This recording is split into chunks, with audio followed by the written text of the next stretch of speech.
Sí, ingeniero, sí se ve. Ok, estaba haciendo, bueno, voy a hacer rápidamente el paso, ¿ya? ¿Qué estábamos haciendo? Estábamos esquematizando un CDF, es decir, un cuadro de distribución de frecuencias. Les había dicho que hay dos tipos de CDFs. El primero es este que está aquí arriba, que ya lo habíamos concluido. ¿Y cuando se utiliza ese cuadro de distribución de frecuencia? Cuando tenemos muy pocos datos y los datos son puntuales, como los ven ahí, ¿sí? Por tanto, el CDF tiene categorías, pero las categorías están representadas puntualmente por estos valores. Por ejemplo, X1 es este valor de aquí, X2 es este otro valor, X3 es este otro valor y así sucesivamente dependiendo del número de categorías que haya. Cuando hay pocos datos, precisamente se utiliza este esquema. Pero ¿qué pasa si lo que nosotros tenemos es este gráfico de acá, donde hay muchísimos datos? Para cada dato nosotros no podríamos constituir una categoría. ¿Se imaginan? El CDF tendría 20.000 categorías hacia abajo. Entonces, cuando esa es la situación, lo que hacemos es el conjunto de datos, dividirlos en intervalos. Si ustedes miran este punto de acá, empieza ahí y termina acá. Esa es la primera categoría. Por tanto, este es un límite inferior y este es un límite superior. A ver. Y la segunda categoría empieza aquí y termina acá. Y el número de observaciones en la primera categoría sería 1, 2, 3. Entonces, fíjense, este segundo esquema, les decía, es un poquito más complejo. ¿Por qué? Porque se utiliza cuando se tiene mayor cantidad de datos y se requiere de que los datos estén categorizados en clases. A esto se llama clases. Esta es la primera clase o la primera categoría. Tiene un límite inferior y un límite superior, por tanto, ese dato es el que entra acá. ¿Ya? Entonces, antes de pasar a la hoja para volver a hacer este cuadro, lo voy a volver a hacer el segundo, solamente que no quería perder el concepto aquí, es que en esta clase necesariamente tiene que haber una categoría, perdón, tiene que haber un punto de referencia. Ese punto de referencia se llama marca de clase y es el valor que se encuentra al medio de estos dos límites. Miren por favor el lápiz. Allá hay un límite inferior y aquí hay un límite superior. Este límite inferior se va a anotar aquí, miren. Aquí el límite inferior, aquí el límite superior. Este dato lo vamos a repetir acá. ¿Y por qué? ¿Por qué lo vamos a repetir? Porque la segunda categoría, fíjense, acá empieza en este mismo punto. Pues esto que es el límite superior de la primera categoría se convierte en el límite inferior de la segunda categoría. Pero, ¿a dónde estaba queriendo apuntar? Les decía que tiene que haber un punto de referencia. ¿Cuál es el punto de referencia? La marca de cada clase. La marca de clase está exactamente aquí al centro, miren, donde está ahorita el lápiz. ¿Y ese valor dónde lo vamos a anotar? Lo vamos a anotar aquí. Y todos los demás vienen a ser las frecuencias que habíamos visto en el caso anterior. Ya, muy bien. Lamentablemente, como no puedo...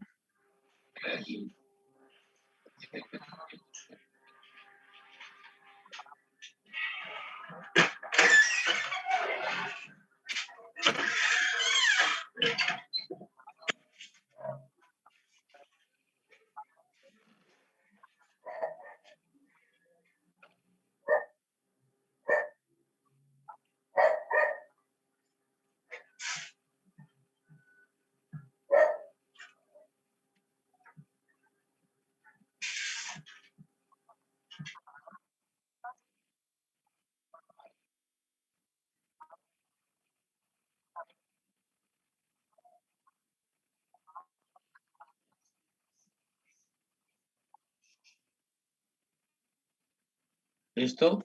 ¿Escucharon esa explicación, no es cierto? Hola, ¿hay alguien en la Sí, clase? sí, sí. Sí, sí. Ya. Sí. Es lo que por favor, hay alguien que está con sus micrófonos encendidos. Hay unos dos compañeros que están con micrófonos encendidos. Por favor, no se descuiden. Ya. Mejor los voy a silenciar por acá. Bueno, me equivoqué. Acá.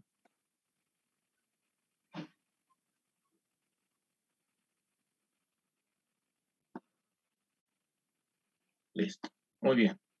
Entonces les estaba diciendo, voy a hacer otra pizarra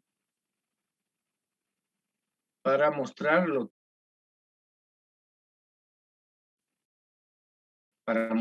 que estaba esquematizando en la clase anterior. ¿Ya? Voy a volver a empezar ese segundo cuadro, es lo que estoy diciendo. Bien, entonces, ese segundo esquema tiene este formato.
Muy bien. Un momentito.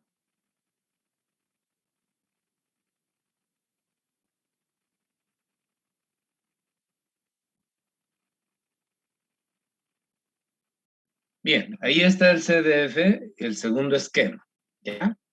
La diferencia con el anterior es esta columna de acá. Si ustedes observan, en el anterior no hay esta primer columna. ¿Por qué aparece esta primera columna? Porque ahora hay tantos datos que necesitamos clasificar los datos en intervalos. ¿Ya? Por el hecho que expliqué en la clase, en la clase anterior, que lo vemos ahora. Por tanto, ¿qué es lo que vamos a tener aquí? Ahora sí. Estas rayas no es necesario ponerlas, pero yo lo he puesto. Generalmente ustedes tienen cuaderno cuadriculado, pero lo dejamos ahí para que se distinga. Muy bien. Por ejemplo, perdón, antecitos, ya antes de llenar el cuadro. Recuerden que estas son las categorías de clase, perdón, o las categorías o clase. Por tanto, dijimos, esta es la primer categoría. Para nosotros es I igual a 1, primera categoría. Cuando I es 2, segunda categoría. I igual 3, tercera categoría. Y así sucesivamente. Voy a poner puntos suspensivos. Dijimos que la última se llama K-ésima categoría. Es una K. ¿Ya? Muy bien. Y otra cosa más. Este es el límite inferior de clase y este es el límite superior de clase. En medio, ustedes están viendo aquí, esto lo que nos dice es que hay un sentido de pertenencia o no pertenencia en los límites. Por ejemplo, el límite inferior de clase quiere decir que pertenece, por eso esto está cerrado. En cambio, el límite superior de clase está abierto, quiere decir que no pertenece a esa clase. Entonces, enseguida voy a explicar qué es. Muy bien, ya suficiente, no entra nadie más. Este es el último, ya es el colmo, ya estamos atrasadísimos y siguen entrando a clases. Bien, no acepto a nadie más, por favor, ¿ya? Bien, les estaba diciendo.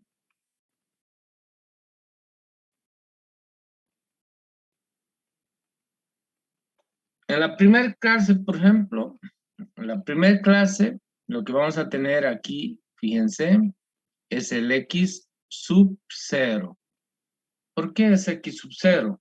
Bueno, ya, resaltarlo. ¿Por qué? Porque si es la primera clase, 1 menos 1 es 0. ¿Ya? Esa es la razón. Entonces, X sub 0, ¿hasta dónde? Hasta X1. Pero, ojo, este X1 tiene aquí un apóstrofe. ¿Por qué tiene ese apóstrofe? Ahora van a entender. Esta es la primera clase. ¿Desde dónde es la primera clase? Desde X0 hasta X1. ¿Y dónde empieza la segunda clase? En este valor X1. Pero ya lo escribimos sin un apóstrofe. Es decir, así. Aquí en todo caso es 2 menos 1, 1. Bien. Entonces, acá tenemos el límite superior de la clase 2. Esto se repite aquí. En todo caso, vendría a ser 3 menos 1. 3 menos 1, 2. ¿Sí? Este es el límite superior de la clase 3, porque estamos con la tercera clase. Voy a poner puntos suspensivos para no escribirlo todo. Aquí vamos a tener el X sub K menos 1, porque no sabemos qué valor tiene K, pueden ser 6, 7, 8 clases. Y obviamente aquí vamos a tener el X sub A.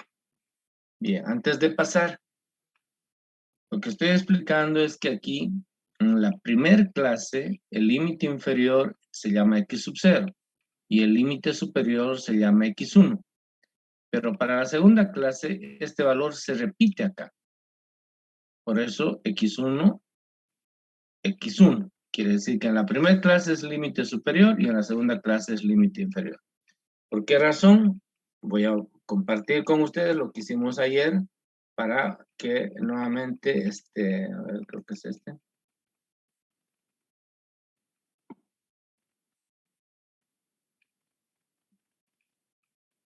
No, no es ese.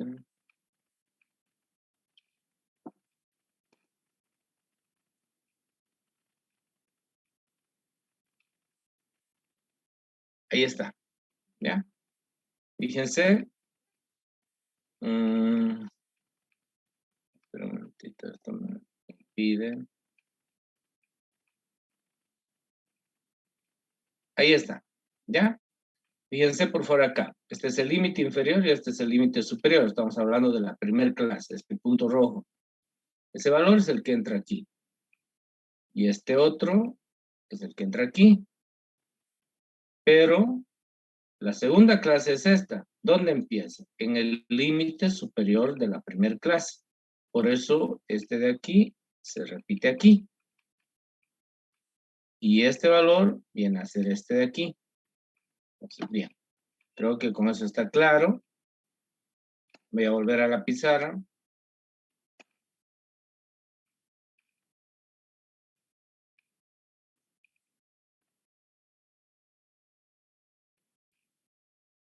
Bien. Entonces, no se olvide. Este límite de acá, este límite superior en la primera clase es el mismo en la segunda clase, pero se convierte en límite inferior. Pero recuerden, si esto fuera 10, quiere decir que este va a ser 10. La pregunta es, ¿el valor 10 pertenece a la primera o a la segunda clase? Pertenece a la segunda. ¿Por qué? Porque en la primera clase está abierto, quiere decir que el 10 no corresponde a la primera clase. El 10 se considera en la siguiente clase. Ya. Muy bien. Ahora bien, ¿qué es X sub I? Se llama marca de clase. Es el punto medio entre este y este valor. Por tanto, esta es la marca de clase 1. Después, más adelante, voy a mostrar cómo se calcula eso. Perdón, esto es 1. Esto es X2, la marca de la clase 2. Esta es la X3, marca de clase 3, y así sucesivamente. Esta es la marca de clase de la késima clase. Bien. ¿Qué tenemos aquí? El número de repeticiones, N1. N2, esto ya lo hemos explicado, así que lo voy a hacer rápidamente. N3, puntos suspensivos, N sub K. Recuerden que la suma de todos estos me da N. N es el tamaño de la muestra. Si ustedes quieren, ahí se cumple esta propiedad, que la sumatoria de las frecuencias absolutas siempre es igual a N. Eso se cumple acá. Esta es la frecuencia absoluta acumulada menor que. Después vamos a notar, ¿ya? En todo caso, es N1. Pero en mayúsculas. Este es N2. Este es N3. También en mayúsculas. Quiere decir frecuencia acumulada menor que de la clase 3. Y así sucesivamente. Lo vamos a notar luego. Esta vendría a ser la frecuencia acumulada de la clase K. Aquí también tenemos otra frecuencia absoluta acumulada, solamente que este es mayor que. Entonces, cuando tienes ese asterisco que lo diferencia de este, nosotros le llamamos frecuencia acumulada de la, mayor que de la clase 1. Frecuencia absoluta acumulada mayor que de la clase 2. Y le ponemos ahí su asterisco. La frecuencia acumulada de la clase 3, para diferenciar, ponemos aquí su asterisco. Bien. Copiamos. Y este va a ser la frecuencia acumulada de la clase K, pero con su asterisco. En realidad es la frecuencia acumulada mayor que. Cuando hagamos un ejemplo lo vamos a entender mejor de qué se trata. Aquí tenemos la frecuencia relativa, es decir, H1. Recuerden que las frecuencias relativas son el mismo número de repeticiones, pero expresado en porcentajes. ¿Sí? Son valores porcentuales, por eso se llaman relativos. Por tanto, es la frecuencia relativa de la clase 2, de la clase 3, etcétera. Estas son H's minúsculas. Esta es la frecuencia H sub K, de la késima clase. La suma de esas frecuencias relativas siempre tiene que dar 1 o 100%. Por tanto, aquí hay una propiedad que dice que la sumatoria de todas las frecuencias relativas siempre es igual a la unidad. O lo que es lo mismo, es igual a 100% si es que lo expresamos en términos porcentuales. Eso quiere decir, ¿ya? Entonces voy a anotar aquí entre paréntesis. El 1 es equivalente al total, o lo que es lo mismo, 100%. Acá vamos a anotar las frecuencias relativas menores que. Perdón, aquí me equivoqué. El asterisco está por demás.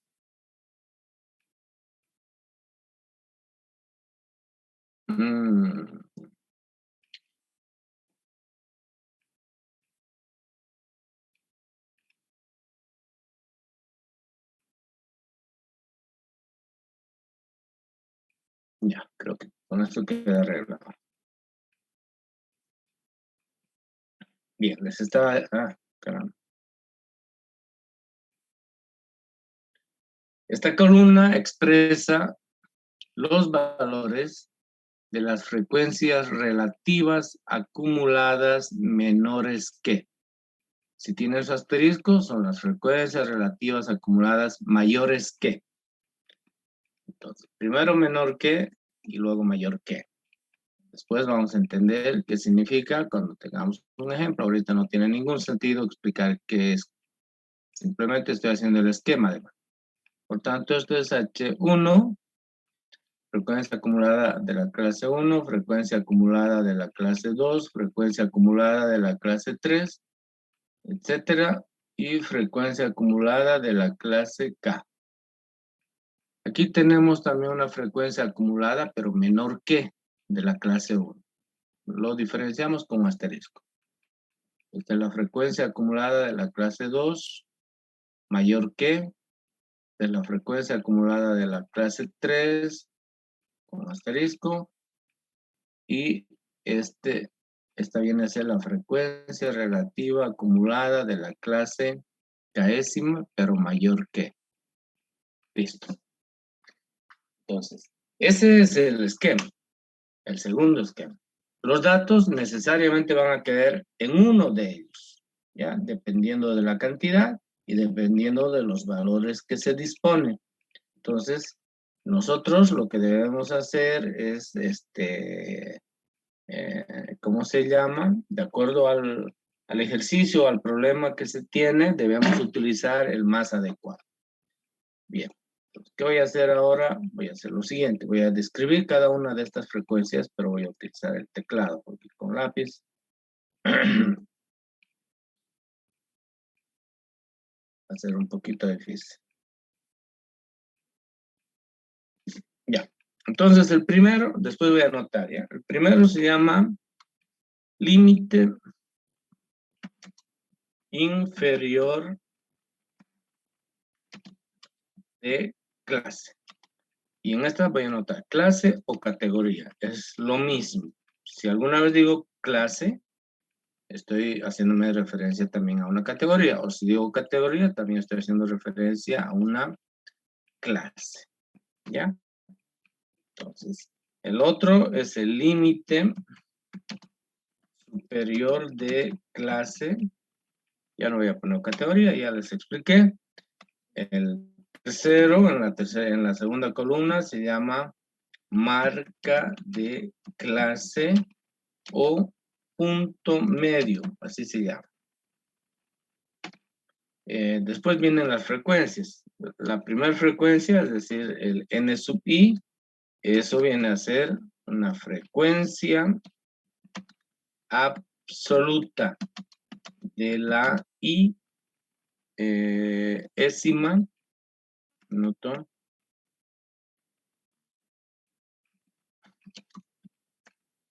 De la iésima clase. Eso viene a ser el n sub i, voy a anotarlo. La siguiente viene a ser la, voy a abreviar, frecuencia acumulada menor que, ojo, menor que de la i ésima clase, dependiendo de cuál clase, ¿cierto? Bien. El siguiente viene a ser la frecuencia acumulada, perdón un minutito,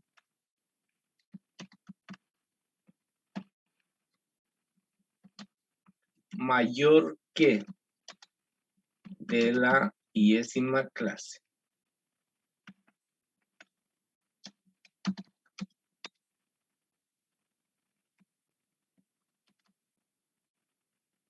Muy bien.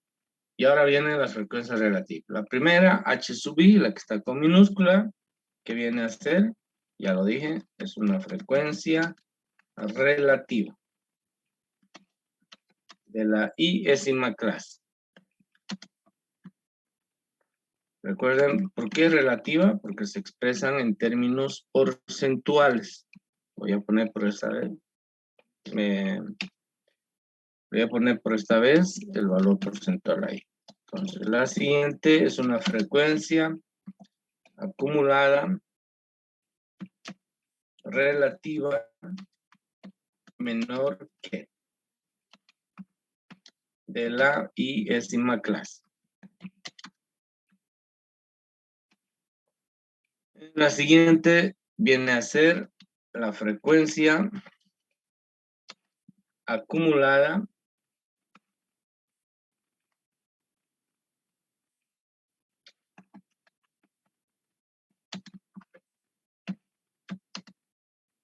mayor que, lo ponemos con mayúsculas,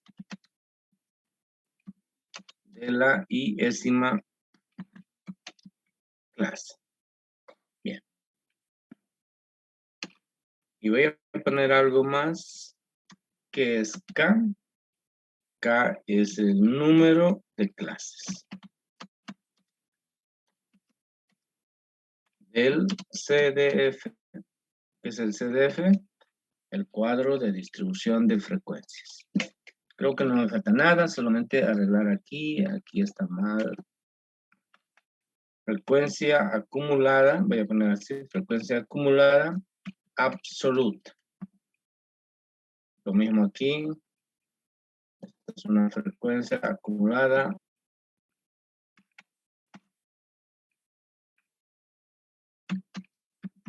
absoluta, mayor que.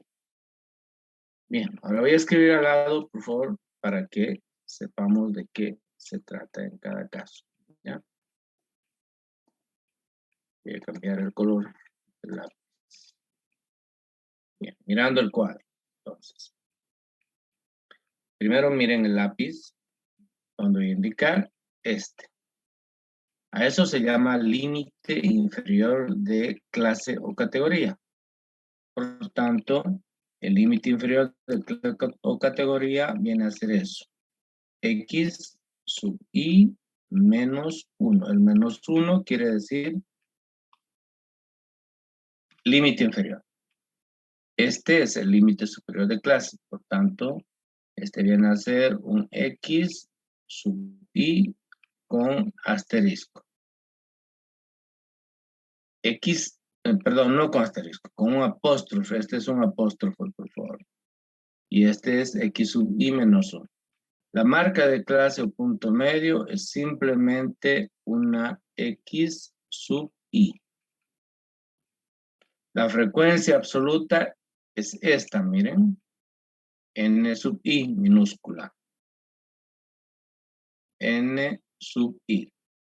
La frecuencia absoluta acumulada menor que es la N, pero mayúscula. También N sub I. La frecuencia acumulada mayor que es la N también, pero mayúscula y con este apóstrofo que lo diferencia del anterior.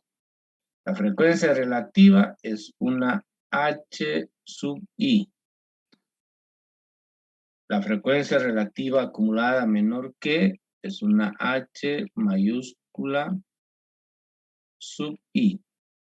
Bueno, eso no me parece H, un ratito voy a borrar.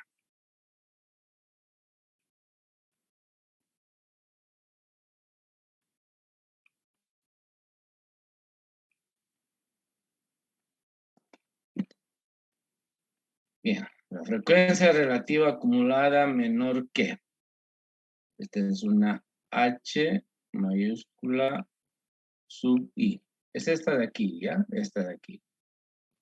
Y esta de aquí es una frecuencia relativa acumulada mayor que. Es la H, pero con su apóstrofe. Y K es el número de clases. Ustedes lo pueden ver aquí, está K. Quiere decir que si hay 4 clases, 1, 2, 3, 4, hasta aquí, el valor de K es 4. Muy bien. ¿Listo? Entonces, ahora lo que vamos a aprender es cómo determinamos o cómo procedemos a elaborar una distribución de frecuencias. Y obviamente vamos a empezar con esto que es más difícil. Aprendiendo lo más difícil, el otro va a ser más sencillo, ya no vamos a tener que enseñar nada. Simplemente vamos a tener que explicar. Bien. Separamos la pizarra.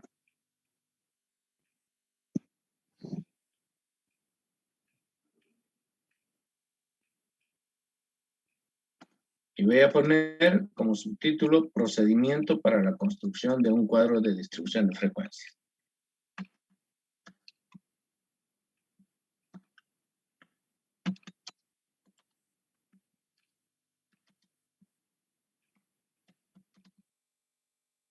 ¿Ya? Procedimiento para construir un cuadro de distribución de frecuencias. Bien, es bien facilito. Lo voy a escribir y lo voy a ir explicando por si acaso, ¿ya? Entonces, ¿cuál es el primer paso? Lo vamos a anotar así. Bien, primer paso, ¿ya? ¿Cuál es el primer paso?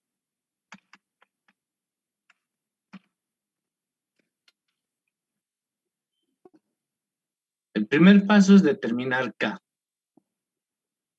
El primer paso, nuevamente reitero, bueno, cometí un error, disculpen.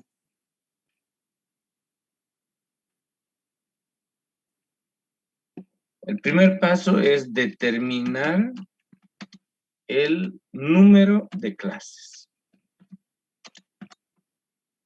Es decir, ¿cuántas clases o cuántas categorías debe tener el CDF? ¿Ya? Es decir, va a tener 1, 2, 3, 4, 5, 6, 7, 8, 9, ¿cuántas categorías va a tener? Yo voy a hacer una explicación más teórica ahí. Entonces, ¿cómo se determina el número de clases? Recuerden que el número de clases para nosotros es K. Por tanto, hay dos formas de determinar el valor de K. Una es utilizando esta relación que dice la raíz de n.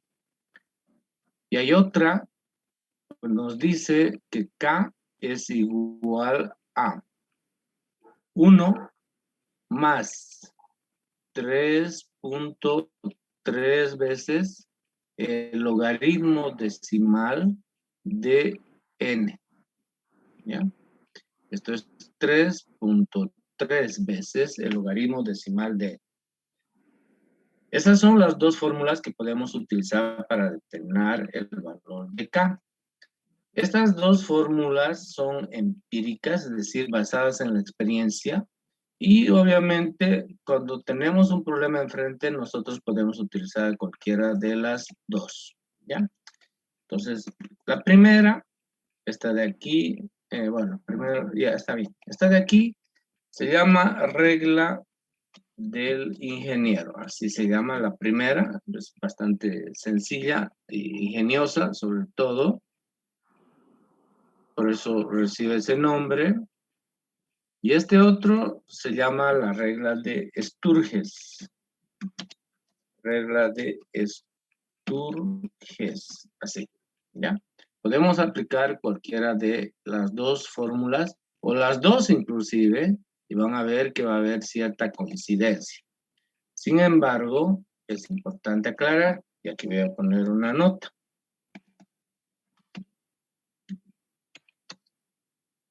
No necesariamente se debe utilizar las fórmulas de K.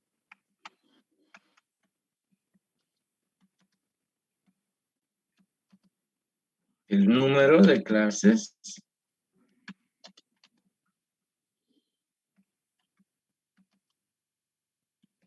puede ser subjetivo.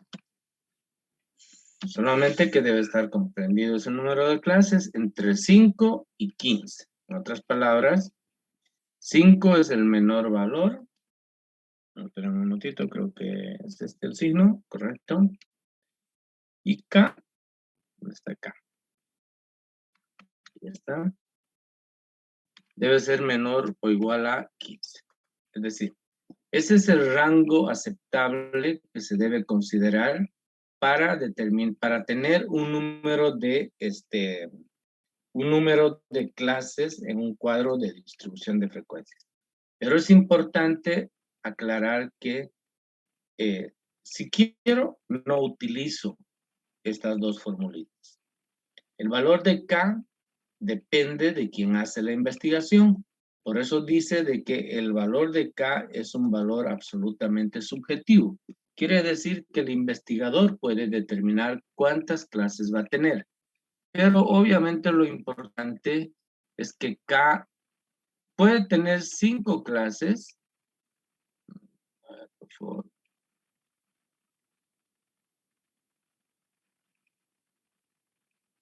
Hasta 15 clases. Es decir, el número de clases de un CDF debe estar comprendido entre 5 y 15. ¿Qué pasa si hay menos de 5 clases? La información se hace muy concentrada, por tanto es poco significativa. ¿Por qué? Como solo hay, pónganse que utilicemos 4. Pues solamente van a ser 4 clases y la información se diluye. Por tanto, se convierte en una información en una información estadística poco significativa. Lo mismo, si hay más de 15 clases, por decir 16, 17, 18, 20, también la información se va a diluir, no es prudente. Entonces, el número de clases debe estar en la medida de lo posible comprendido entre 5 y 15. Pero si no queremos utilizar esto de manera subjetiva, utilizamos estas fórmulas, estas dos reglitas, que en realidad no son fórmulas, simplemente son dos reglas. ¿Listo? Ese es el primer paso. Entonces, una vez que sabemos cuántas clases vamos a tener, porque fíjense, lo primero que hay que saber es eso, ¿no? Cuántas clases o cuántas categorías vamos a tener en el CDF. Por eso ese es el primer paso. Ahora, el segundo paso. ¿Qué hacemos para determinar el segundo paso? ¿O qué determinamos en el segundo paso? Obviamente necesitamos saber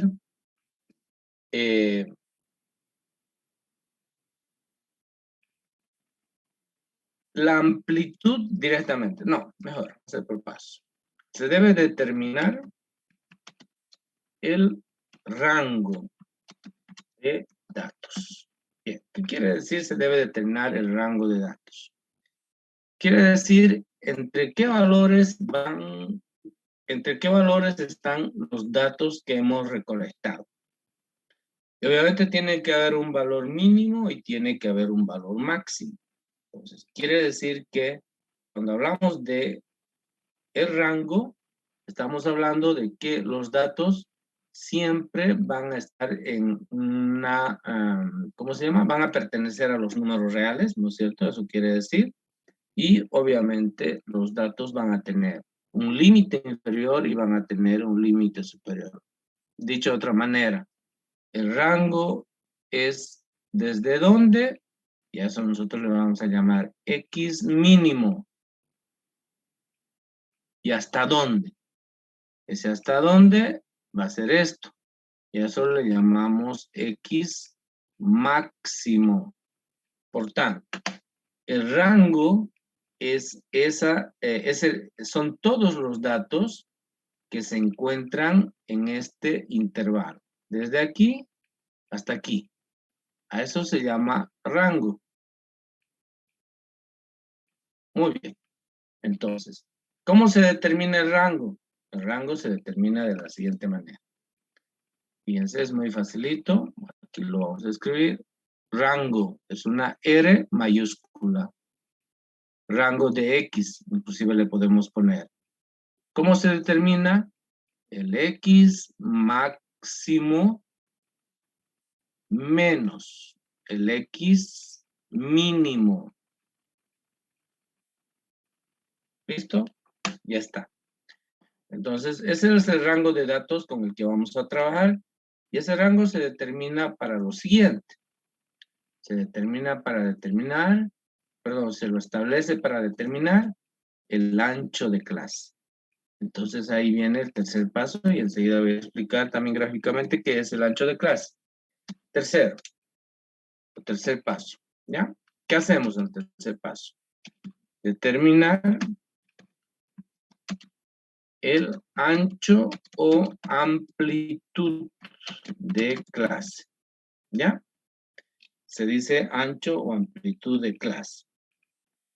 A ver, ¿a qué hace referencia eso? Hace referencia a lo siguiente. Nuevamente, voy a volver a hacer. Recuerden que estamos trabajando con un conjunto de datos cuyos valores se encuentran cuyos valores, mejor dicho, pertenecen a un intervalo. Por tanto, si pertenece a estoy diciendo mal, por favor, mil disculpas. Los valores pertenecen a los números reales. Y en esos números reales se establece un rango. Ese rango es este intervalo que hemos visto, pero ese intervalo nosotros lo tenemos que ir todavía haciendo más pequeño. Lo tenemos que dividir en categorías. Eso es lo que quería decir, ¿ya?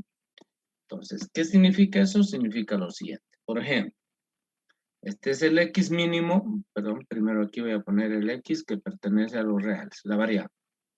Por tanto, este es el X mínimo, ¿ya? Y lo voy a volver a escribir porque es el valor más pequeño del conjunto de datos. Por tanto, la primera categoría podría ser hasta ahí, la segunda podría ser hasta ahí, la tercera hasta ahí. ¿Por qué razón las categorías deben clasificarse en categorías iguales? Y este vendría a ser el X máximo. Porque la información va a ser más confiable si los anchos de clase, perdón, si las categorías tienen el mismo ancho de clase.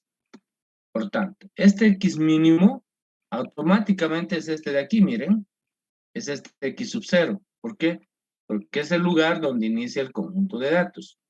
Esto viene a ser el X mínimo, lo voy a escribir aquí abajito, lo voy a poner igual, es exactamente el X0. Es este de aquí, si miran el cuadro. Por tanto, este va a ser el límite superior de la primera clase. ¿Qué le llamamos? Le llamamos X1. Le ponemos un apóstrofe, pero no le voy a poner apóstrofe, ¿por qué? Porque para la siguiente ya no es apóstrofe. ¿Me entienden? Bueno, pongamos por ahora. Este es el X1. Muy bien. Cada uno de estos es una categoría, es una clase. Por tanto, esa clase es la distancia que existe desde X0, aquí lo voy a poner, por favor, desde X0 hasta X1. Yo creo que ahí está bien. A eso se llama ancho de clase. Y el ancho de clase se denota por la letra A, minúscula, A sub I. Entonces, ancho o amplitud de clase. Este es el ancho de clase. Le vamos a poner A sub I, ¿por qué? Porque obviamente es el ancho de clase de la clase 1. Este de aquí es el ancho de clase de la clase 2 y este de la clase 3 y este de la clase 3. Les estaba diciendo, lo voy a escribir después, que es importante que el ancho de clase sea del mismo tamaño. A veces no, pero es mejor que sea del mismo tamaño. Quiere decir que el ancho de clase debería ser constante. Muy bien. ¿Cómo se determina el ancho de clase? Ahora escribimos la formulita. El A sub I no es nada más que la relación del rango de datos de X dividido entre el valor de K. ¿Listo? K, recuerden, es el número de clases. Entonces, el rango lo dividimos entre K, entonces tenemos el ancho de clases. Eso es una relación matemática, ¿no es cierto? Si tengo 1, 2, 3, 4 clases y sé que el rango es de 60, entonces 60 tengo que dividir entre 4 y eso es 15. Quiere decir que el ancho de clase es 15. De aquí hasta aquí es 15. De aquí hasta aquí es 15. De aquí hasta aquí es 15. De aquí hasta aquí es 15. Por tanto, hacen los 60. una relación matemática sencilla y que no necesita demostración. Ese es el ancho de clase. Muy bien. Cuarto paso. ¿En qué consiste el cuarto paso? En determinar las marcas de clase, es decir, los puntos medios en cada clase. Entonces voy a poner aquí, cuarto paso.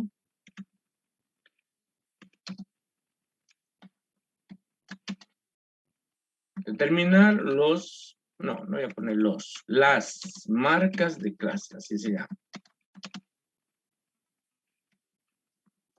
Estas marcas de clase, no se olviden, se llaman también puntos medios. ¿Dónde lo pueden ver esto? Aquí, por favor, miren.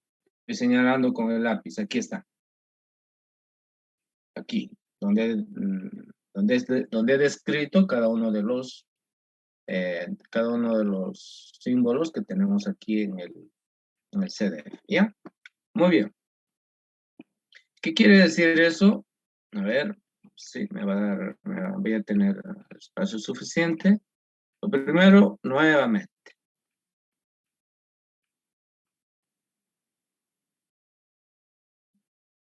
Estamos trabajando con un conjunto de datos y ese conjunto de datos X pertenecen a los números reales. Y hemos definido que vamos a trabajar en clases preferiblemente iguales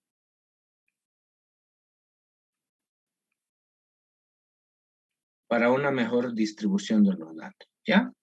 Entonces, aquí voy a poner lo siguiente. Voy a poner X sub 0. Este es X1. Este X2. Estoy hablando de los límites. Esto es X3. Esos son los límites. Este va a ser X4. ¿Por qué? Porque hay 4 clases. 1, 2, 3, 4. Bien. ¿Qué necesito? Necesito, a ver, antes de qué necesito. Resulta que, a ver qué color voy a utilizar. Voy a utilizar los azules. Resulta que en cada categoría, en cada clase, tenemos un conjunto de datos. Por ejemplo, una pelotita, un puntito es un dato. Este es otro dato, lo vamos a repetir, vamos a suponer que son 2 veces y aquí hay otro dato. En total, fíjense, hay 4 datos en esa clase o en esa categoría. La pregunta es, ¿quién los representa estos datos? El que está al medio. ¿Cuál es el que está al medio? Este valor, no estoy diciendo este puntito. Voy a poner aquí otro que sea más, en el otro me salió por casualidad, medio que. Bien, ahí por ejemplo, ya, fíjense, y aquí lo vamos a poner otro. ¿Sí? En la segunda clase, fíjense, tenemos 2, 5, 7 datos. Tenemos, ¿sí? 2 datos son iguales, 3 datos son iguales, este es diferente y este es diferente. La pregunta es, ¿quién lo representa a este conjunto de datos? El punto medio. ¿Y dónde va a estar el punto medio? Va a estar en el punto central entre X1 y X2. Este punto medio lo voy a escribir con un color rojo para que se note. Ese punto medio prácticamente va a estar aquí. ¿Sí? En la mitad. Por eso se llama punto medio. Por tanto, este valor es lo que se llama marca de clase. Esa es la marca de clase. Estas marcas de clase son estas, miren. X1, X2, X3, X sub K. Están en esta segunda columna. Por tanto, en el cuarto paso de lo que se trata es de determinar esas marcas de clase. Las marcas de clase, ¿por qué se llaman marcas de clase? Porque el valor que está aquí va a representar a todo este conjunto de datos. ¿Ya? Porque ahí hay datos distintos y además son 7 datos. ¿Cuál de los 7 datos vamos a poner aquí? El que esté en medio. Ese es el que los representa. Por eso se llama marca. ¿Ya? Porque representa al conjunto de datos que se encuentra en esa categoría. Por eso se llama marca. Es la marca de todos esos datos que tienen distintos valores. Entonces, esa marca, la que vamos a determinar con una formulita. Es muy sencillo esto. ¿Cómo determinamos la marca de clase? Simplemente sumando ambos límites y dividiéndolos entre 2. Por eso es punto medio, pues, ¿no? Entonces, la formulita, si ustedes quieren, vendría a ser así. X sub y la marca de clase vendría a ser. Voy a poner directamente el límite inferior más el límite superior y dividido entre 2. En este caso, por ejemplo, ¿cuál es el límite inferior? Es x1. ¿Cuál es el límite superior? Es x2. Sumo esos dos valores y lo divido entre 2. En este caso, ¿cuál sería el límite inferior? x2. El límite superior sería x3. Sumo y lo divido entre 2. Ese es el punto medio de clase y así se determina. Entonces ahora lo que vamos a hacer es ponerlo en un cuadrito. Muy bien, ya estamos en el cuarto paso. Y el último paso es sencillamente hacer la distribución de los datos. ¿Ya? Distribuir los datos en el CDF. Lo vamos a escribir. Eso ya les expliqué en la parte teórica. Y lo que voy a hacer es simplemente dejarlo por escrito, que el quinto paso es distribuir los datos en las clases, mejor, en las categorías. Por eso se llama distribución de frecuencias, cuadro de distribución de frecuencias, ¿ya? Ya yo les había explicado en la clase anterior, por ejemplo, fíjense, todos estos puntitos que están aquí, esperen un minuto, todos estos puntitos que están aquí, obviamente tienen un valor. De la recolección de datos, lo que he hecho ha sido mandarlo a la clase que le corresponde. Entonces, ¿qué queda ahora? Hacer el conteo. Entonces, en este caso, por ejemplo, en la primera clase, ¿cuántos datos hay? 1, 2, 3, 4. En la segunda clase, ¿cuántos hay? 7. Aquí no tenemos, pero podrían haber 3. Aquí podrían haber 2, etc. A eso se refiere cuando hablamos, y obviamente no tengo que hacer ninguna explicación más, a eso se refiere cuando hablamos del quinto paso, de hacer la distribución del conjunto de datos. Entonces, lo que voy a hacer en este momento es subir esto acá. Y listo. Quizá aquí, en este quinto paso, debería escribir, a ver, una fórmula simplemente. No, cuando llegue el momento. Las frecuencias relativas, ¿ya? Ahí es que si le pongo aquí la fórmula no tiene sentido. No tiene nada que ver con el quinto paso. Pero cuando llegue el momento voy a explicar la fórmula de una frecuencia relativa. Recuerden que les dije que esto se obtiene a través de una regla de 3 simple, pero podemos utilizar una formulita y es lo que vamos a hacer. Muy bien, señores. Entonces, ¿qué vamos a hacer? Vamos a hacer nuestro primer ejemplo. Ejemplo 1. A ver, ¿hay alguna pregunta? Por si acaso alguien tiene alguna duda.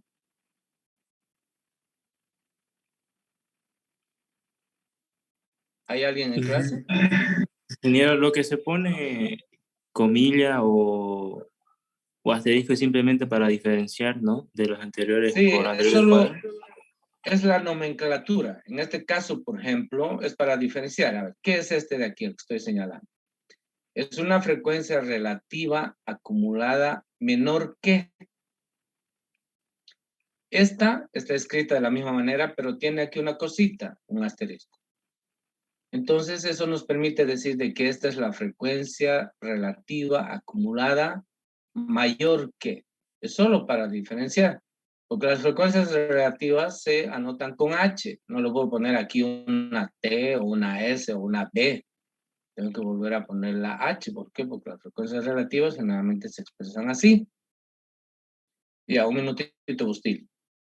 Y las frecuencias absolutas, de igual manera, se expresan con el valor, con la letra n. Si solo son frecuencias absolutas, son n minúscula. Y si son acumuladas, menor que, mayor que, con una n mayúscula. Pero las diferenciamos, la que tiene asterisco significa mayor que. La que no tiene asterisco significa menor que, en ambos casos. Ya, adelante, Bustillo, estabas queriendo preguntar algo.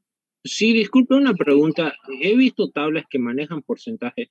Quería preguntarle cuál sería mejor, la que usted está, la que está ahí o la de porcentaje. Depende, compañero. O sea, nosotros vamos a trabajar con, o sea, cuando se utilizan porcentajes ya es para presentación. Pero si vamos a hacer análisis, no nos conviene trabajar con porcentajes porque tú no puedes multiplicar, no puedes dividir porcentajes. Puedes sumar y restar, pero no puedes hacer multiplicación y división. Por tanto, no es aconsejable trabajar con porcentajes. Es mejor trabajar con, hay tres opciones. Puedes trabajar con, a ver, de una vez ahorita vamos a explicar eso ya que tocaste el tema. Hay tres opciones para escribir las frecuencias relativas. Pueden ser fracciones, pueden ser proporciones o pueden ser porcentajes. Cualquiera sirve. Entonces esto por favor lo voy a bajar un poquito. Y estaba no queriendo hacer, pero voy a aprovechar de escribir de una vez. ¿Ya? Cuando nosotros calculemos las frecuencias absolutas, solo es contar. Ya hemos hecho, o hemos explicado un ejemplo, creo, anteriormente, pero si no, igual lo vamos a volver a... Ya expliqué, pero lo vamos a hacer. Por ejemplo, uno que vendría a ser, mirando este dibujo de aquí abajo. Simplemente contar cuántos puntitos hay. 1, 2, 3, 4. Entonces, N1 es 4. En el siguiente, ¿cuántos puntitos hay? 1, 2, 3, 4, 5, 6, 7. Entonces, este es 7. Entonces, estos siempre van a ser números enteros, las frecuencias absolutas. Las acumuladas también van a ser enteros. Por tanto, no hay problema.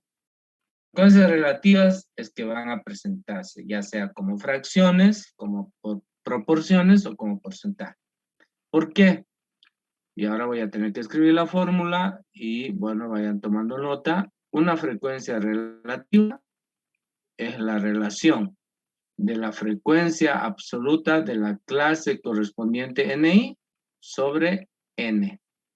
Entonces, en otras palabras, divido N1 entre N y me da H1. Miren el lápiz.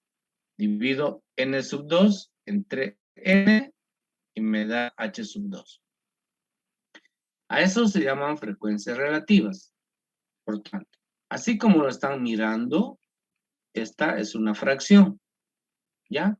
Si lo multiplico por 100, entonces se va a convertir en un porcentaje. Quiere decir que una frecuencia absoluta la puedo expresar. Si lo utilizo con este 100, va a salir porcentaje. Si excluyo el 100, va a salir una fracción. ¿Ya? O puede ser una proporción. Entonces, en otras palabras, miren, por ejemplo, me voy a inventar un H sub I. A ver, que sea, por ejemplo, 2 sextos. Si dividimos 2 sextos, esto es 0. ¿Cuánto? Por favor, dividan 20 entre 6, 3 por 6, 18, 0, 30 y ¿cuánto?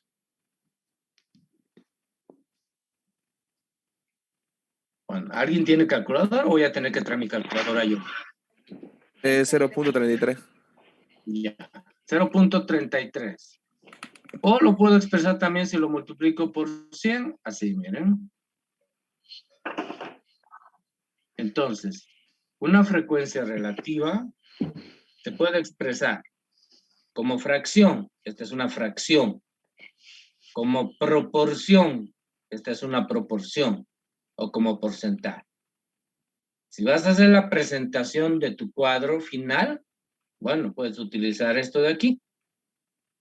Pero si vas a hacer análisis y vas a hacer mediciones con este cuadro, entonces esto no es ideal. Es mejor presentarlo con esto de aquí, con proporciones. O con fracciones.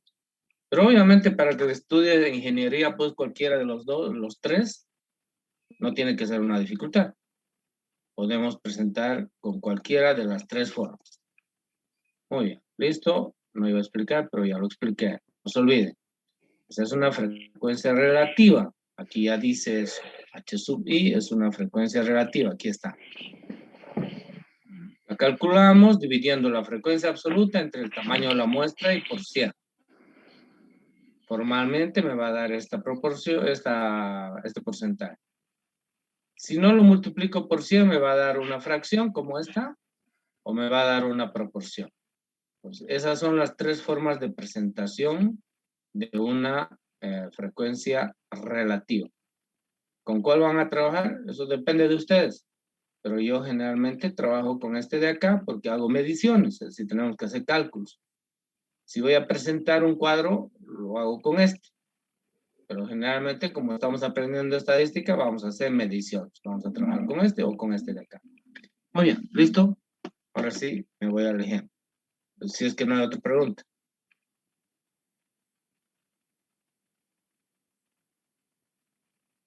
No hay. Entonces voy a compartir esto y vamos a ver si hay un ejemplo acá.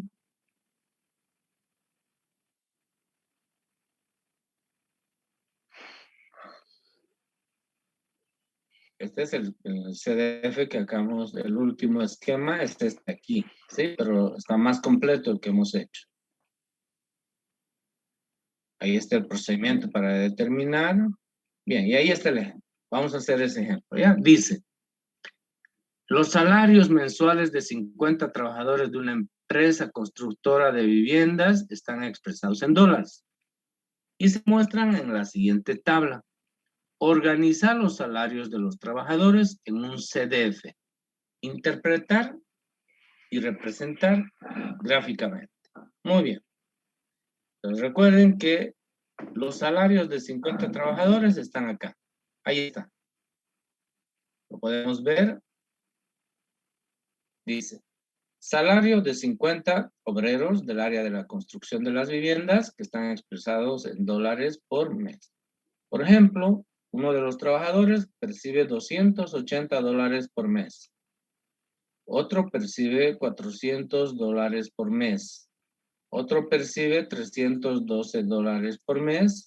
Otro percibe $310 por mes, $376 por mes, etc. Esta forma de presentar los datos, ¿recuerdan?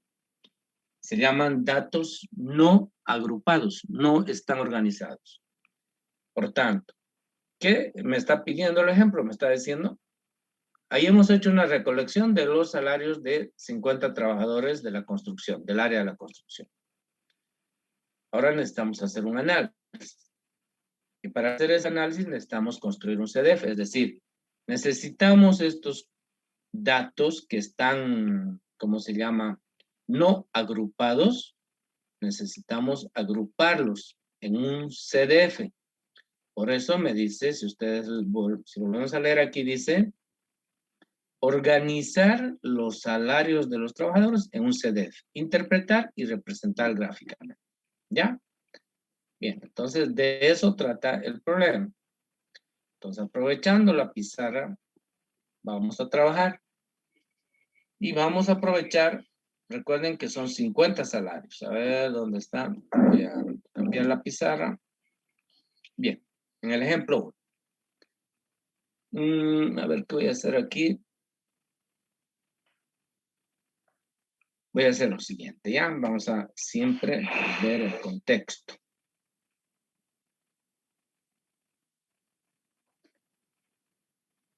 Es una empresa que está dedicada a la construcción, ¿ya? Voy a hacer así, pequeñito, para que aprovechemos ¿cómo se llama? La pizarra. Y en esta empresa hay obviamente un número determinado de trabajadores. ¿Cuántos son? No lo sabemos. Pero de esa población, a eso se llama población, ¿no es cierto? De esa población se toma una muestra. Y esa es la información que tenemos. ¿De qué tamaño es esa muestra? Es de tamaño 50. Es decir, de esa población se elige una muestra. Voy a anotar aquí. Lo que está de rojo es una muestra. ¿De qué tamaño es esa muestra? Son 50 trabajadores que fueron elegidos del total para tomarle datos. ¿Qué datos? O para hacer una encuesta o lo que ustedes quieran. A eso se llama recolección de datos. ¿Qué datos se recabaron de estos trabajadores? Sus salarios.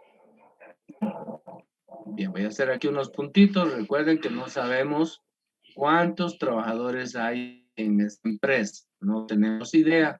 Tampoco es necesario con saber cuántos están en la muestra y ya es más que suficiente. Ahí está la población. Por tanto, cada uno de estos es un dato.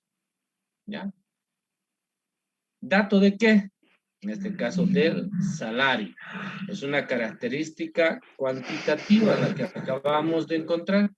Entonces, primero voy a seleccionar uno así chiquito, no es una muestra, simplemente estoy seleccionando.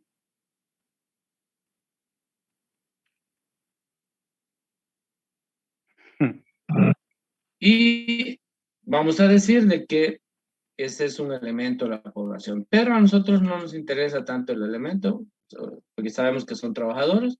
Para nosotros eso es un dato. ¿Qué representa ese dato? Ese es un X sub I. Es un X. ¿Ya? ¿Qué representa? De acuerdo a la información, representa el salario mensual. Lo voy a escribir para no estar, para ganar tiempo. Este es el salario mensual. ¿Cómo se expresa el salario mensual en este caso? Dólares por trabajador, obviamente, y obviamente si es salarios por mes. ¿Sí? Esa es la información que tenemos. Entonces, está expresada cada uno de los datos en dólares, que es el salario por mes y es de cada trabajador. Muy bien. Entonces, ¿qué me pide? Tenemos un conjunto de datos, tenemos 50 datos, pero esos datos están no agrupados. ¿Cómo están? No me sirve de nada. Así como están, no me sirven de nada. ¿Qué debo hacer? Debo organizarlos en un CDF. Entonces, para organizarlos en un CDF, necesito obviamente seguir esos pasitos. Por ahora quizá lo tengamos que mirar, qué sé yo, pero a futuro eso es automático. Como van a hacer ejercicios, se van a ir dando cuenta qué es lo que hay que hacer en cada caso. Entonces, vamos a organizar estos salarios en un CDF. Y para eso, obviamente, solamente necesitamos seguir pasos. Yo ya no voy a escribir porque al ladito están, simplemente voy a poner así. Primer paso, ¿en qué consiste el primer paso? En determinar el valor de K, es decir, el CDF, ¿cuántas clases va a tener? Ese es el primer paso. ¿Y cuántas clases va a tener el CDF? Primero que es subjetivo. Aquí dice, ¿no? Es subjetivo. Puede estar entre 5 y 15, puede usted elegir el valor que quiera. Pero nosotros vamos a utilizar estos modelos porque estos nos permiten ser más aproximados a la realidad, no por eso son unas reglas, ¿no es cierto? Porque son reglas empíricas basadas en la experiencia. Entonces, miren, la primera dice que K es igual a la raíz de N. En otras palabras, K es la raíz cuadrada de 50. Y la raíz cuadrada de 50... A ver, espera un minutito, por favor. Primero que la N parece una H también. Esto le pasa a mi lápiz, a ver si funciona bien. A ver, es mal. Bien, voy a volver a empezar. ¿Ya? Primer paso es determinar K. Hay dos formas de determinar K. Uno es con esta regla del ingeniero, raíz de N. En otras palabras, raíz cuadrada de N. ¿Cuánto es N? Es 50. Aquí está. Por tanto, raíz cuadrada de 50 es 7 punto, por favor, dígame cuánto, 7 punto cuánto. 0,7. 0,7. Ya, redondeando, pongámosle 7 puntos. ¿Qué significa? Significa que esto puede ser 7 o puede ser 8, ¿ya? En todo caso, pueden ser 7 clases u 8 clases. Va a depender enseguida de algo. Bien. Voy a probar con la regla de Sturges. ¿Qué dice la regla de Sturges? Dice, es 1 más 3.3 veces el logaritmo de n. La voy a escribir primero la fórmula, es logaritmo decimal, por si acaso, ¿ya? Entonces va a ser 1 más 3.3 veces el logaritmo de, entre paréntesis voy a poner 50. Muy bien. Pues primero sáquenle el logaritmo a 50, multipliquen por 3.3 y luego súmenle el 1.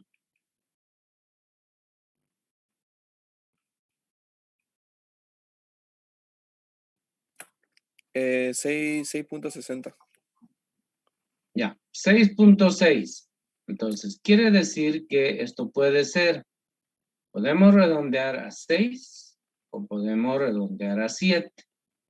Ojo, clases.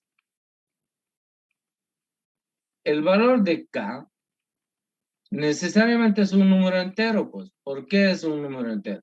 Porque estamos hablando de cuántas categorías hay, pues hay 1, 2, 3, 4, 5, 6, o creen que pueden haber 6,3 categorías, o 5,2 categorías. Es un absurdo. Lo anotamos aquí, pero obviamente tiene que ser un número entero. ¿Por qué? Pues estamos hablando que son clases, son categorías. Tienen que ser un valor entero. En el examen, algunos desubicados me ponen que K es igual a 7,5 y hacen todo con 7,5. De entradita me sacan de quicio y todo lo que hacen les pongo mal. Porque esto es algo elemental, pues no. El número de clases son 1 o 2 o 3 o 4 o 5. No pueden haber 4,6, no pueden haber 6,7. El cálculo me puede dar eso, pero yo lo tengo que redondear. Por eso aquí estoy viendo las opciones. Quiere decir que en este CDF yo puedo utilizar 6 clases o 7 clases u 8 clases. Muy bien, lo dejamos pendiente un ratito y nos vamos al segundo paso. ¿Qué dice el segundo paso? Determine, dice, el rango de datos. Muy bien. Solamente voy a poner segundo paso.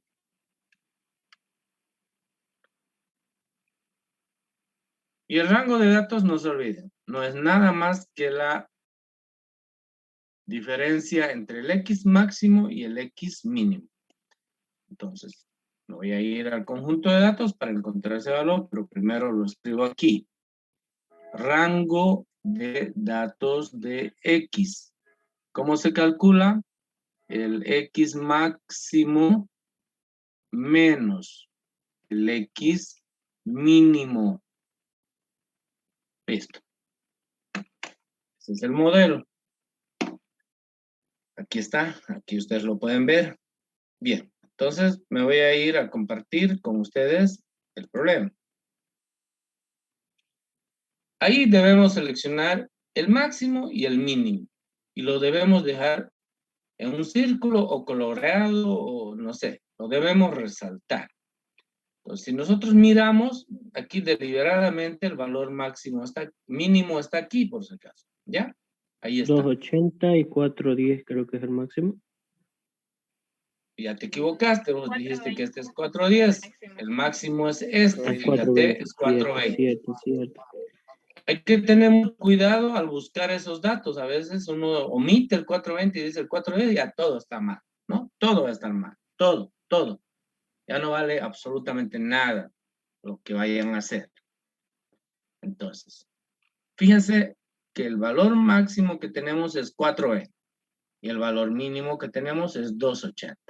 Entonces, me voy a ir a la pizarra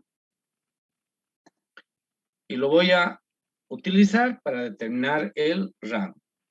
Entonces, mi rango, voy a continuar aquí, por favor, va a ser 420 es el valor máximo y el valor mínimo es 280. Por tanto, el rango de datos va a ser 140. 12 menos 8, 4, 140. ¿Sí, no? 140. Sí, 140. ¿Listo? 140. ¿Qué unidad tiene esto? Dólares. Pero no nos interesa eso. Nos interesa este número. Muy bien, porque ese número lo voy a utilizar en el siguiente paso. ¿Qué dice el siguiente paso? Dice, determine el ancho o amplitud de clase. Entonces, el ancho o amplitud de clase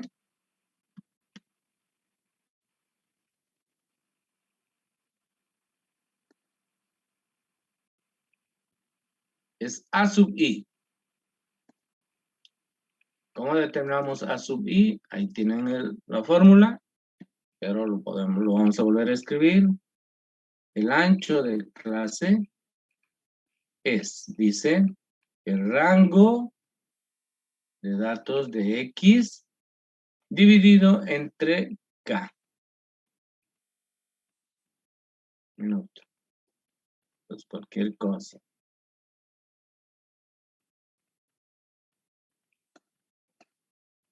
Bien.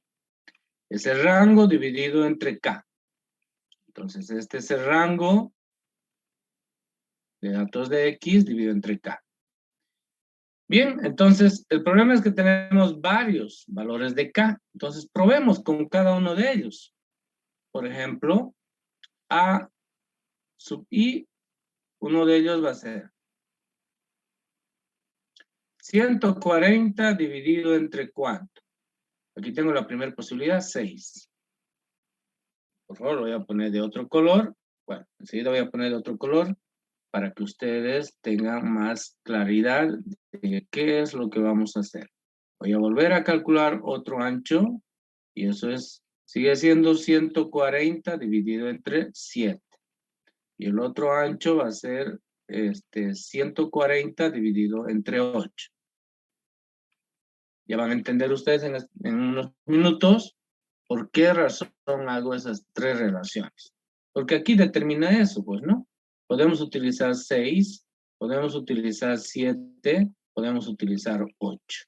Entonces, dividiendo entre 6, vamos a ver qué pasa. Dividiendo entre 7, vamos a ver qué pasa.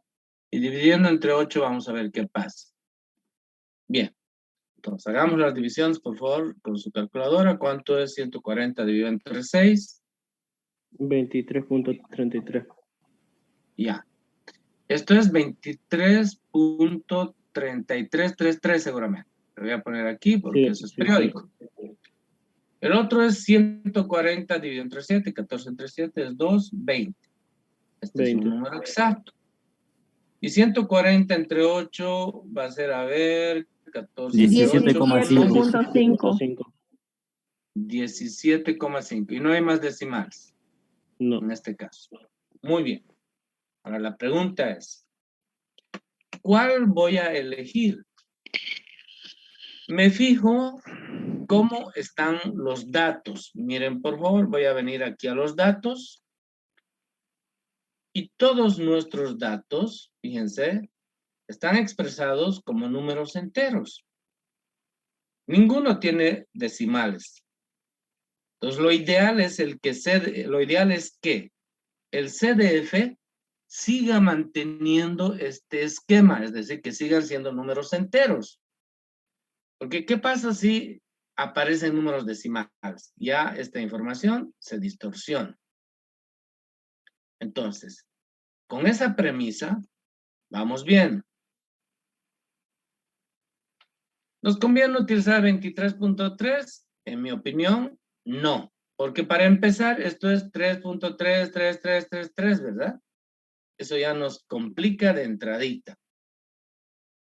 Espera un minutito. Por tanto, no. Puedo utilizar este es 20 y es cabalito. ¿Puedo utilizar este? Claro. ¿Por qué razón? A ver. ¿Cuánto es el número más pequeño? Es 280. Sumémosle 20. ¿Cuánto da? 300. Volverle a sumar 20. ¿Cuánto da? 320. Muy bien.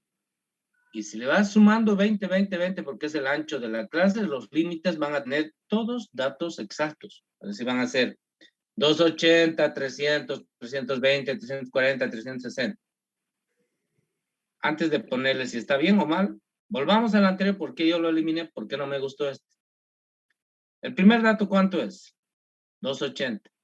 Por favor, si le sumas 23.3, ¿cuánto te va a dar? 403.3. ¿O estoy equivocado? 303.3. Perdón, hijo, mil gracias.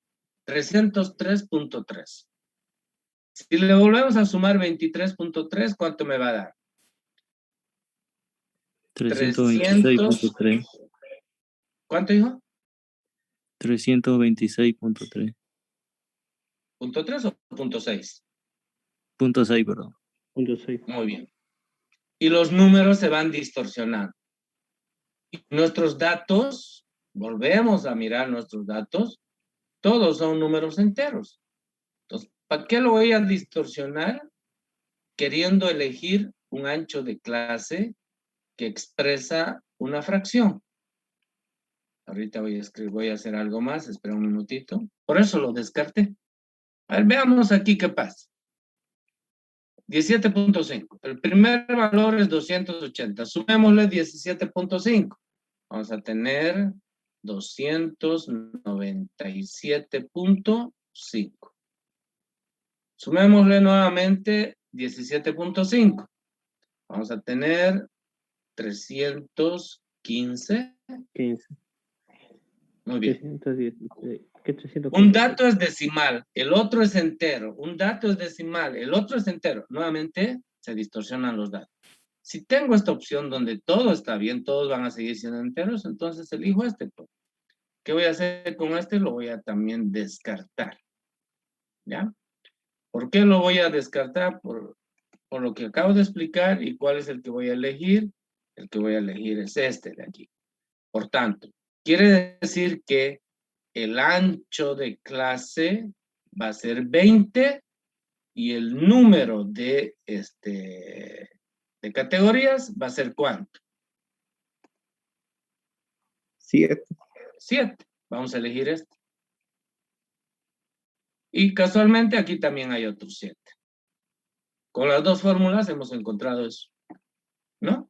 Entonces, fíjense, también las cosas se van acomodando conforme se van haciendo las cosas. Entonces, voy a elegir esto de aquí. 7 clases. Y mi ancho de clase es 20. Listo, ya está el tercer paso.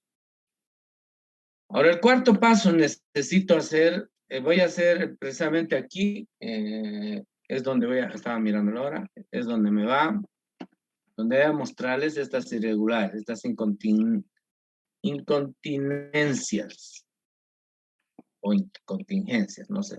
Bueno. A ver, ¿dónde está? Bueno, primero voy a escribir el paso, pues me lo voy a escribir, ¿ya? Cuarto paso. Bien, ¿qué tenemos que hacer en el cuarto paso? Obviamente tenemos que determinar la marca de clase. Pero para determinar la marca de clase necesitamos hacer esto. Entonces lo que voy a hacer es precisamente explicar las tres situaciones anteriores para que vean por qué hemos descartado la primera y la tercera. Voy a empezar entonces, no, voy a empezar por lo que es bueno, por la segunda. Y después voy a mostrar lo otro y ustedes se van a dar cuenta perfectamente por qué lo descarté. Bien.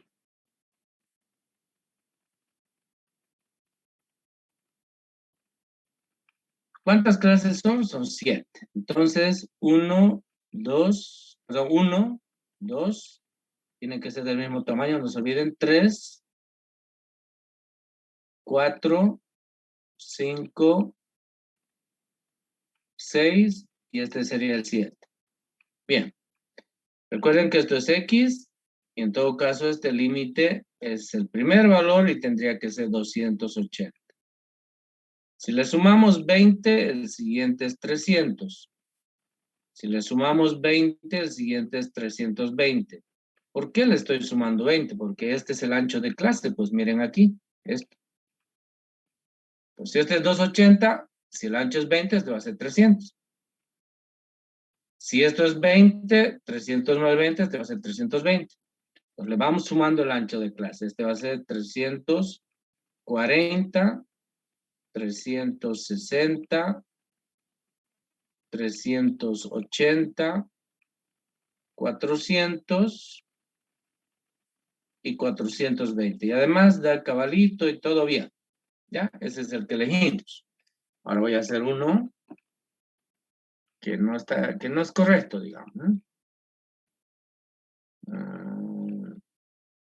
Y lo voy a hacer aquí abajito.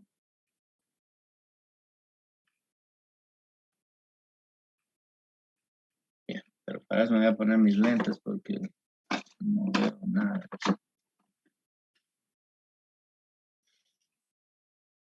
Bien, esto sigue siendo X, ¿ya? Esto sigue siendo X.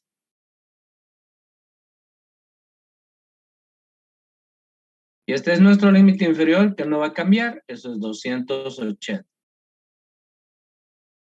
Esta es la siguiente clase, bueno, de una vez lo dividiré, 2, 3, del mismo tamaño, 4, 5, si me falla un poquito, por favor, 6, es culpa de la 7.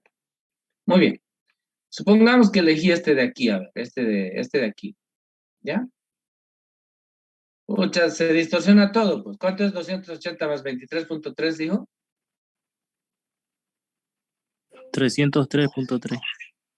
Es 303.3. Y le sumamos 20.3 nuevamente, va a ser 326.6. Ya. Para no escribir todos, por favor, en tu calculadora, directamente. Más 20. Cante. 349.9. Más 20. Más 20.3. Cante. 370.2. Más 23.3. Cante.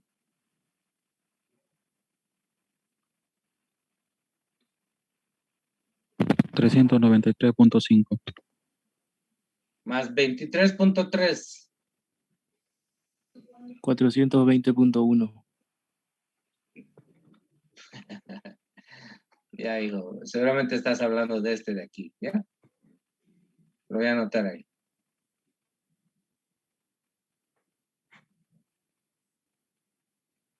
Para variar, fíjense, ya nos pasamos. Espero que esté bien. La verdad que son unos cuantos los que trabajan, los demás les vale un comino. Ingeniero, disculpe, el último número sería 416.8. Ajá, porque ese es el sector 420.1. El último dato, 416.8. Ya. Todos deberían estar con su calculadora al lado. Yo la tengo aquí, pero pues imagínense que yo enseñe y encima utilice mi calculadora. ¿Y ustedes qué van a hacer? Pues nada. Algunos deben estar hasta echados ahí, escuchando. A ver, dime por favor, hijo, ¿cuánto es el último número? El último número es 416.8. 416.8. Muy bien. Ahora, fíjense, la cosa aquí está peor. Está que arde, diríamos. ¿Por qué? ¿Cuál es nuestro último valor?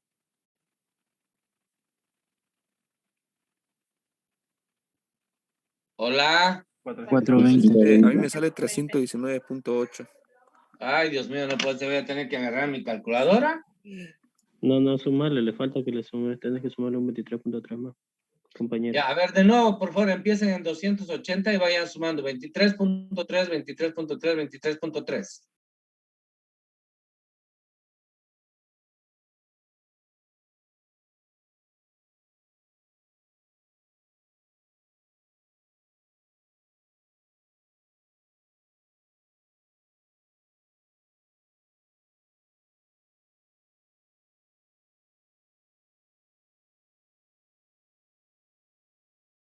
Me sale 419.8. Sí, correcto. 419.8. Y Sí, no es sale 416. 400. No, 419.8. Ya, no importa. Bien. Nuestro último número, según este ancho de clase, salió 419.8. Lo voy a hacer un poquito más grande. Ya, ahí está. Para variar, este número está antes del 420. Pero ustedes me dirán, pero está a una pequeña distancia. Pero si nosotros hacemos esta distribución, definimos estos límites, este dato va a quedar fuera, pues. En vez de tener 50 datos en la distribución, ¿cuántos vamos a tener? 49. ¿Por qué? Porque este último, uno de los datos es 420. Va a quedar aquí afuera. Esa es la razón de por qué no debemos evitar utilizar anchos de clase como estos. Por eso ¿cómo se llama? Lo taché acá, ¿ya? En cambio, en el otro caso nos ha salido pues de maravilla. Aquí. Bien. Practicamos, a ver. Tenemos todavía, porque no vamos a hacer hoy el cuadro, porque no nos va a dar tiempo para hacer el cuadro. Practiquemos con este otro que es de 17.5, pero ya no vamos a hacer otra recta, lo vamos a anotar aquí abajito y lo vamos a anotar a ver, Samuel Cuellar, adelante. Ingeniero, una pregunta. Usted explicó que en los límites inferior y superior no se toma el valor que está a la derecha, digamos, porque es abierto. El 420 no se lo tomaría entonces. Eso es lo que estoy explicando, pues. Aquí, nuestro último dato, por ejemplo, es 419.8. Ese es el último aquí. Si nosotros miramos el 420, ya no entra, pues, en esta distribución. Por eso estamos descartando esto de aquí. Pero alguien podría decirme quizá lo siguiente. Entonces, sí, en vez de poner 23.3, no sea tan papista y no nos exija que hagamos esto. Redondeemos pues esto, Inge. Por ahí alguien se le ocurrió decirme. Es decir, redondeemos esto a, por ejemplo, 23.4. ¿Ya? En vez de que sea 23.3, redondeamos a 23.4. A ver, hagamos eso. Este va a seguir siendo 280. A ver, por favor. Ahora el ancho es 23.4. A ver, veamos cuánto nos da este último valor. Hagan en su calculadora, por favor. 420.4. Si hacemos este redondeo, nos va a dar, dice su compañero, 420.4. Pero igual, fíjense, después, nuestro último dato es el 420. Y este límite ya está fuera, ya está aquí. Y nosotros no tenemos ahí, fíjense, aquí ya no tenemos datos. O sea, ya no tenemos categoría, ya no hay otra clase. Ese es el otro motivo por el que hemos descartado. Ahora, más adelante, obviamente, yo les voy a enseñar qué pasa si aquí, por ejemplo, no nos da así como nos dio aquí. ¿Qué pasa si nos da este y nos da este y no hay este, por ejemplo? Supongan que esto no hay y solo hay el primero y el tercero. ¿Qué hago? Ahí vamos a utilizar lo que se llaman límites reales, pero es un poquito más adelante. Ahorita estamos empezando por lo más fácil, que son los límites nominales, es decir, cuando el ancho de clase es exacto, como en este caso. Muy bien, entonces fíjense, pero además, aun cuando se trabajan con límites reales, se debe evitar la distorsión de los datos. ¿A qué hago referencia cuando digo distorsión de los datos? Si miramos los datos, nosotros no tenemos números decimales, todos son números enteros, mírenlos. Pero alguien me dirá, pero son simples límites. Sí, son simples límites, pero estamos distorsionando la información. Miren, todos son enteros. Entonces, si todos son enteros, deberíamos tener también las clases como números enteros. Si aquí hubieran decimales, ahí también ya sería prudente utilizar, digamos, anchos de clases sí que tengan decimales. Sería también prudente. Bueno, pero todo eso vamos a Tengo una aprender a pregunta. medida ¿Siempre van a en que ser números vamos enteros? a... ¿Perdón? Disculpe, ¿siempre van a ser números enteros? No, pues dijo, a ver, suponte que queremos determinar los pesos de las personas. ¿Cuánto pesas vos? Mm, sí, casi 100. Cuando dices casi 100, seguramente me estás queriendo decir que pesas 99.4 kilogramos. Ya. Y el peso de todos, seguramente de uno va a ser que encontremos exacto, pues, ¿no? 70 kilos, digamos. Pero si medimos, van a ser siempre 70.4, 68.9. Entonces, depende de la variable, pues sí. En este caso, también el salario, el dinero también se puede fraccionar. Obviamente hay $280,5, pero la información que nos está dando, todos son números enteros, a eso me refiero. Muy bien. Vamos a quedar aquí. Tengo que grabar la clase. Sáquenle su foto, su screen. Y la siguiente clase ya vamos a hacer el cuadrito este. Una Como ya pregunta, todo esto ¿y lo el hemos paso hecho, 5? vamos a hacer el cuadro. ¿Perdón? ¿Y el paso 5? Eso es pues, hijo. Vamos a distribuir los datos. El paso 5 quiere decir que vamos a hacer este cuadro. Ah, ya. ¿Ya? Y Ok, no gracias. podemos hacer ahorita, obviamente, porque no me da el tiempo ahorita ni loco, porque estamos a 8:10. Hasta que grabes son 8:30 y a las 8:30 ya tengo la siguiente clase. Muy bien, nos vemos en la siguiente clase entonces. Sáquenle la foto. Muchas gracias, ingeniero. Ya, hasta luego. Ya, gracias.